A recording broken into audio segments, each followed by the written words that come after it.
মাসের কয় তারিখ 14 তারিখ আপনি 25 তারিখে যদি মার্কা নিয়ে ঘোষণা দেন এবং কি কোন মার্কা নিয়ে দিতেছেন আপনার নির্বাচন কমিশনও তো ভালো করে জানে না, আপনার তো ডক্টর ইউনূসও তো ভালো করে জানে না। এখন এই যে বাংলাদেশে একটা বৃহত্তর জনসংখ্যার দল আওয়ামী লীগের দল, এই দলটারে বাহিরে রেখে আপনারা নির্বাচন দিবেন, এটা তো কীভাবে কতটুকু গ্রহণযোগ্য হবে এটা কাকা আমরা বুঝছি। জনমনে অনেক জল্পনা কল্পনা অবশ্যই আছে।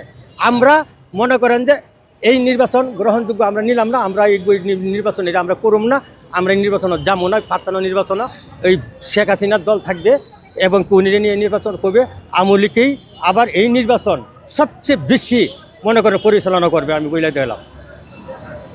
আওয়ামী লীগকে কেন চাচ্ছে?